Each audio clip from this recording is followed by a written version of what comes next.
বিএনপির ভারপ্রাপ্ত চেয়ারম্যান জনাব তারেক রহমান সাহেব বাংলাদেশে এসেছেন ডিসেম্বর মাসের 25 তারিখে। তার এই আগমন নিয়ে নানা রকম সন্দেহ ছিল, বিতর্ক ছিল, পক্ষ এবং বিপক্ষের নানা রকম কথাবার্তা ছিল। যারা বলেছিলেন যে তারেক রহমান সাহেব আসবেন না বা আসতে পারেন, শেষ দিন পর্যন্ত যারা অটল ছিলেন 25 তারিখ সকালবেলা পর্যন্ত, এবং অনেক আশঙ্কা করেছিলেন যে তিনি হয়তো আসতে যদি পারেনও এয়ারপোর্ট থেকে বের হতে পারবেন না। এই যে যারা হতাশাবাদীর যে গ্রুপটি ছিল তাদের মুখে রীতিমতো চুনকালি দিয়ে তিনি এয়ারপোর্ট থেকে বের হয়েছেন এবং দেশের মাটিতে পা রেখে খালি পায়ে তিনি মাতৃভূমির মাটিকে সম্মান জানিয়েছেন, আবেগপ্রবণ হওয়ার চেষ্টা করেছেন এবং সেখান থেকে তিনি নেতাকর্মীদের মাঝে চলে এসেছেন 300 ফিটের সংবর্ধনা স্থলে। এবং দিনটি কোনো রকম নেতিবাচক কোনো বিষয় ছাড়া চমৎকারভাবে শেষ হয়েছে। আর এতে করে বিএনপির যারা সমালোচক তাদের রীতিমতো ঘুম হারাম হয়ে গেছে, যারা প্রতিদ্বন্দ্বী বিএনপির প্রতিদ্বন্দ্বী তাদের মন খারাপ হয়ে গেছে। আর তারেকবিহীন বাংলাদেশে যারা নানাভাবে ছড়ি ঘোরাতেন ক্ষমতার, তারা এখন নতুন করে ভাবছেন যে ছড়িটা বের করবেন কি করবেন না, করা ঠিক হবে কি হবে না ইত্যাদি নানা কথাবার্তা। এই গেল এক। 2 নম্বর হলো যে সুদূর প্রবাসী থেকে তারেক রহমান সাহেব যেভাবে দল চালিয়েছেন, সেই বাংলাদেশে অনেক অনেক ব্যক্তি তারা জনাব তারেক রহমান সাহেবের নাম ব্যবহার করে ফায়দা লোটার চেষ্টা করেছেন এবং কেবলমাত্র তারেক রহমান সাহেবের ভয় দেখিয়ে তারা যে আর্থিক সুবিধা নিয়েছেন, দুর্নীতি করেছেন, অনিয়ম করেছেন, কমিটি বিক্রি করেছেন, এরকম লোকজন রয়েছেন অনেক, যাদের বিরুদ্ধে অভিযোগের পাহাড়। এখন যারা অভিযোগ করতে আসবেন জনাব তারেক রহমান সাহেবের কাছে, সেটার পরিণতি কী হবে? আবার যাদের বিরুদ্ধে অভিযোগ করা হবে তাদের ব্যাপারে তারেক রহমান সাহেব কী ভূমিকা নেন, এটার উপর কিন্তু ওনার ভবিষ্যৎ নির্ভর করবে। উনি যখন লন্ডনে ছিলেন অনেক বিষয় তিনি জানতেন বা অনেকে তার কাছে অভিযোগ করতেন, কেউ টেলিফোনে করতেন, কেউ হয়তো ওনার সাথে গিয়ে দেখা করে করতেন। উনি তার সুদূর প্রবাসে থাকার কারণ দেখিয়ে অনেক বিষয় তিনি এড়িয়ে যেতে পারতেন। কিন্তু যেহেতু এখন সরাসরি তিনি বাংলাদেশে আছেন, কাজেই এখন তার দলের যে কোনো দুর্বলতা, যে কোনো অক্ষমতা, যে কোনো অনিয়ম, এটি তিনি দায় এড়াতে পারবেন না, তাকে এই দায় নিতে হবেই। কাজে এগুলোর উপরে তার অনেক কিছু নির্ভর করবে।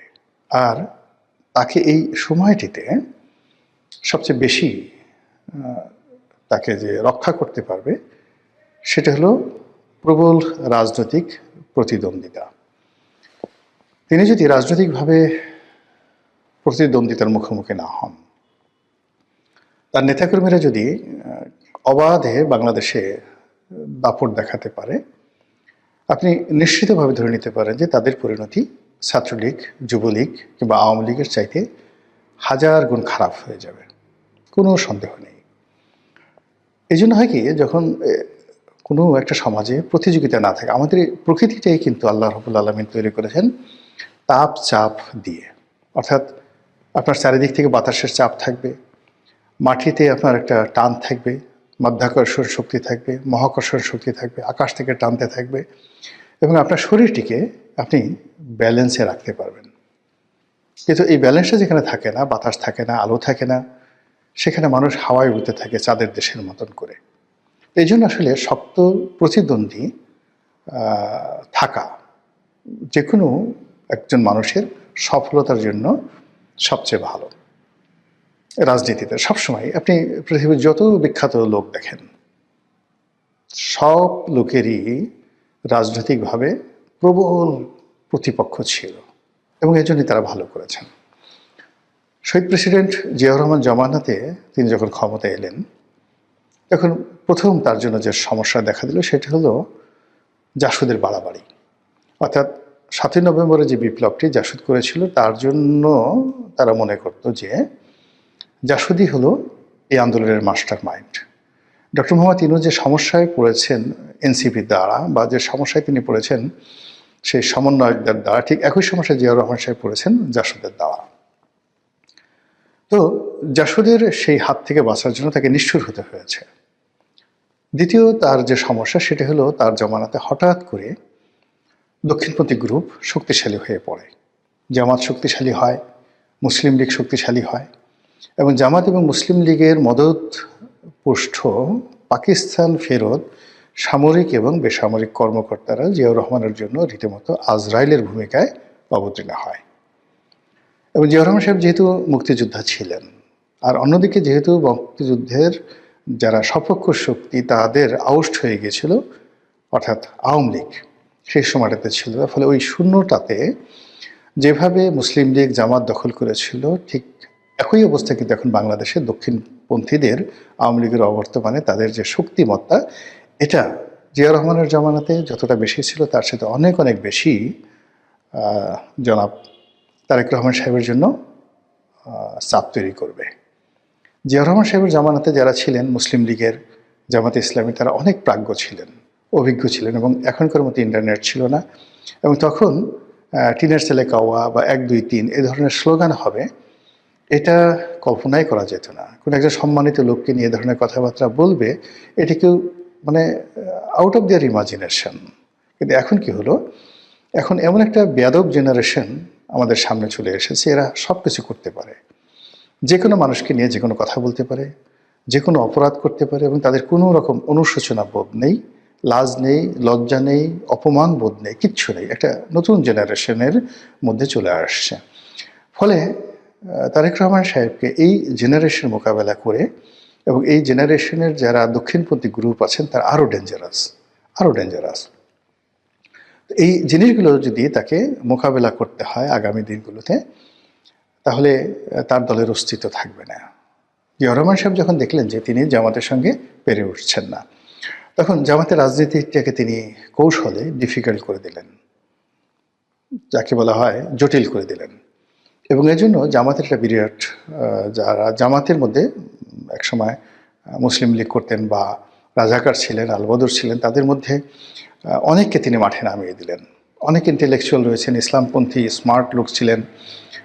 বিশেষ করে ওই জমানাতে ইনকিলাবের যিনি প্রতিষ্ঠাতা ছিলেন মাওলানা মান্নান, অসাধারণ মেধাবী। বাংলাদেশে মানে এইরকম ইসলামপন্থীদের মধ্যে এইরকম মেধাবী, এরকম স্মার্ট লোক আপনারা যারা মাওলানা মান্নানকে দেখেননি তারা কল্পনাই করতে পারবেন না।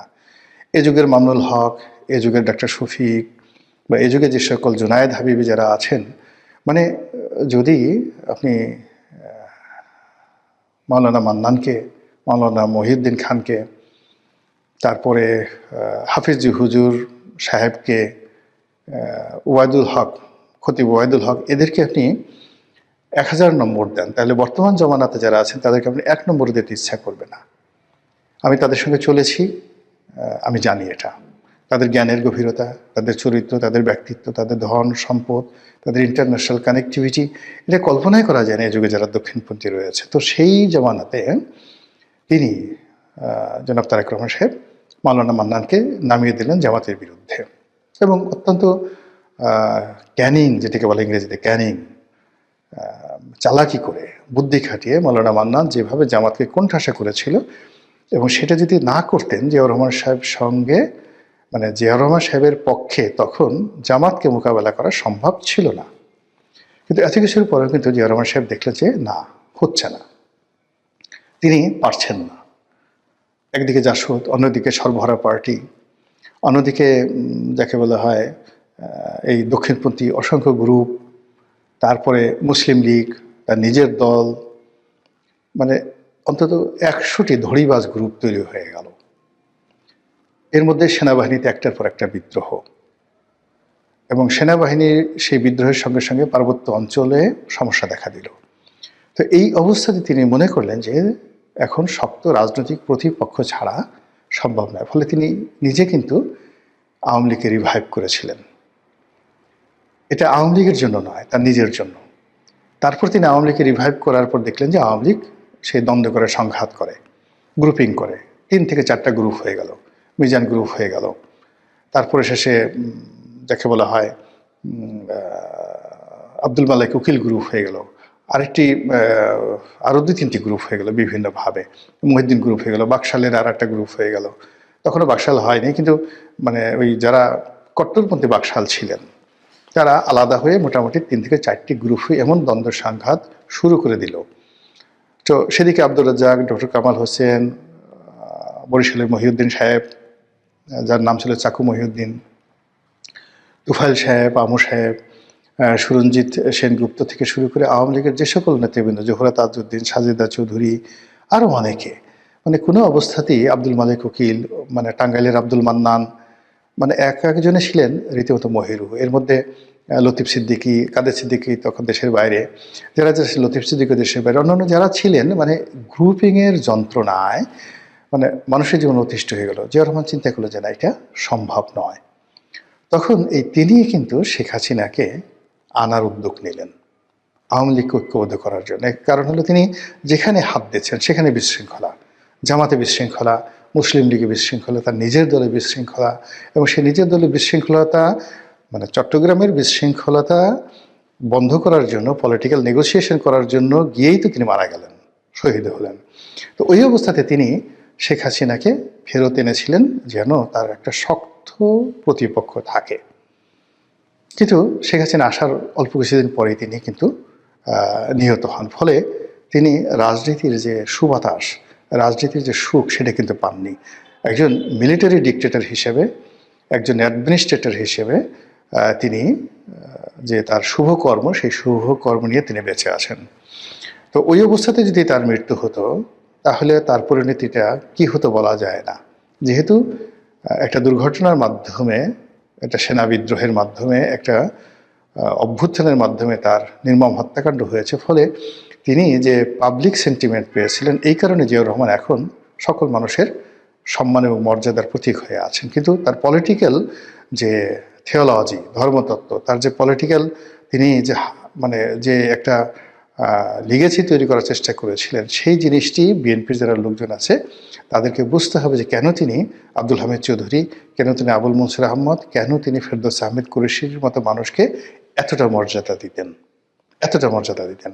এইগুলো একটা গ্রুপ। আরেকটা গ্রুপ ছিল সেই আতাউর রহমান সাহেব, মশিউর রহমান যাদু মিয়া, শাহ আজিজুর রহমান, এদের মতো লোককে নিয়ে তারা আর একটা গ্রুপ ছিল। আর পার্লামেন্টকে জমিয়ে রাখার জন্য কাজী জাফর আহমেদ, মধুদ আহমেদ, ওবায়দুর রহমান, কে এম ওবায়দুর রহমান, তাদেরকে দিয়ে তিনি আর একটা গ্রুপ। কিন্তু কোনো অবস্থাতে আওয়ামী লীগ ছাড়া কিন্তু তার এই যে বাংলাদেশের সবচেয়ে মেধাবী লোকগুলোকে তিনি নেওয়ার পরেও কিন্তু তিনি স্বস্তি পান নাই। ব্যালেন্স করার জন্য তাকে কিন্তু আওয়ামী লীগটাকে রিভাইভ করার পরে আবার আওয়ামী লীগকে রিভাইভ শুধু করে না, ঐক্যবদ্ধ করার জন্য শেখ হাসিনাকে আনয়ন করতে হয়েছিল। বোঝার চেষ্টা করুন। ওই সময়টাতে যে অবস্থা ছিল, অর্থাৎ 1975 সনের 7ই নভেম্বর থেকে আপনি জিয়াউর রহমান সাহেবের যে মৃত্যুর দিন পর্যন্ত, 81 সন পর্যন্ত বাংলাদেশের অবস্থা কিন্তু টারমাইল ছিল। উনি খুব শক্ত হাতে সব কিছু দমন করেছেন। কিন্তু ওই সময়টাতে যারা ছিলেন তারা বুঝতে পারবেন যে পলিটিক্যাল অবস্থা কোন পর্যায়ে ছিল। এখন বাংলাদেশে যে ডক্টর মোহাম্মদ ইউনূসের জমানাতে কোনো অবস্থাতে কিন্তু পলিটিক্স কোনো সেভে আসছে না। না জামাত, না বিএনপি, না এনসিপি, মানে কেউ এই পলিটিক্সটাকে সেভে আনতে পারছে না।